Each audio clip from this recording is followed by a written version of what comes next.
Hi guys, welcome to this session. So I'm going to be guiding you through this step-by-step process for you to get started with Python programming language. Now I'm going to keep everything very simple in this session. I'm going to start from installation.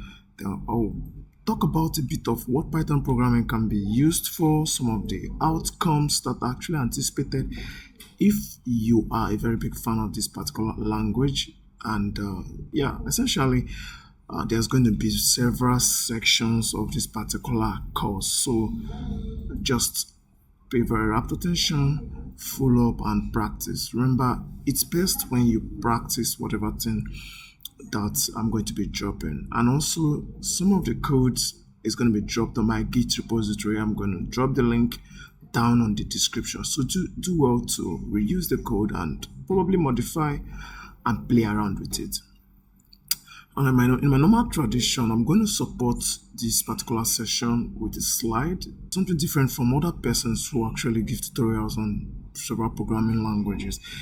And these slides are quite going to be very helpful for you to, grasp everything I'm going to be talking about. And so I'm going to do that line by line and also show some very seasoned explanation of what I'm going to be talking about. So to get started with Python, you just need to download it at python.org.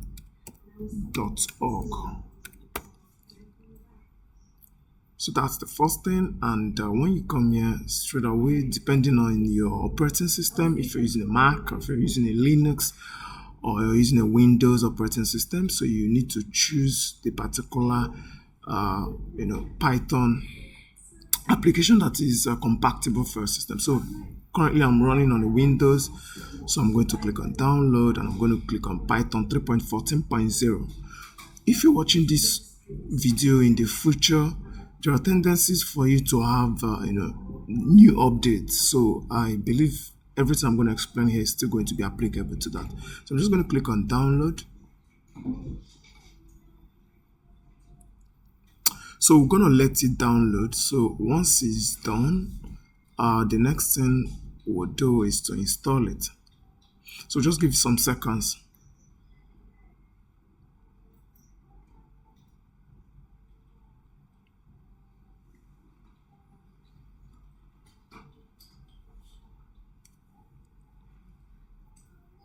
Alright, so now my file has downloaded, so I'm going to click on it.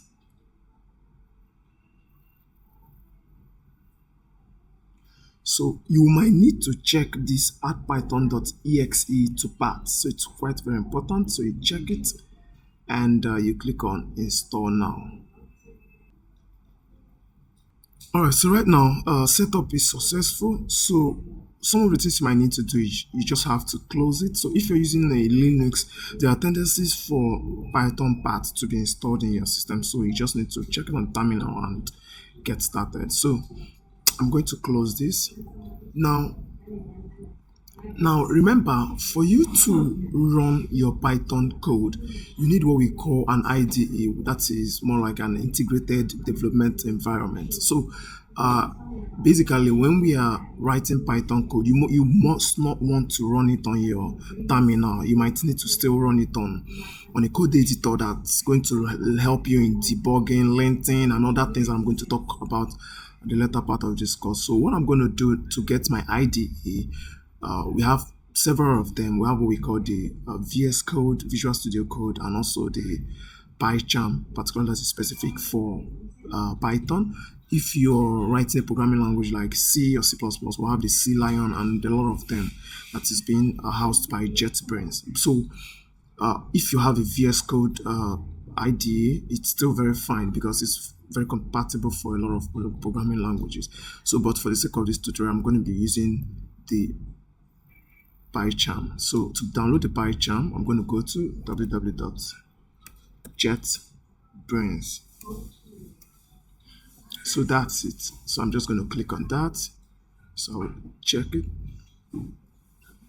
So yes, this is the environment now. So I'm going to be using PyCharm as my IDE. Okay. Now the same thing we did while installing our Python file, where we check for your system compatibility. I'm currently running on Windows, so I'm going to check the Windows box, and yeah. Now, but it's quite important for you to know that for the PyCharm, we have the community version, and we also have the professional version. So, but I'll go for the community version because it's not paid. So for now, I'm just going to click on download for the Windows, and yeah, that's it. It's downloading. All right, so now it's done downloading. Now the next thing I'm going to do is to open my PyCharm. So I'm going to click on PyCharm. Now I'm going to confirm that I read the license agreement or the terms and conditions. I'm going to click on continue. I think I'm going to check don't send. And yes, that's it. So I'm going to allow. Now, so the next thing I'm going to do right now is I'm going to click on new project. And then when I click on new project, I might want to choose the Python version that's applicable to me, 3.14, that's fine. I'm going to click on create. And that's it. So got it. So that's all you need to know to get started with your installation. So in the next video, I'm going to be talking about what Python is all about and the next line of action. Thank you.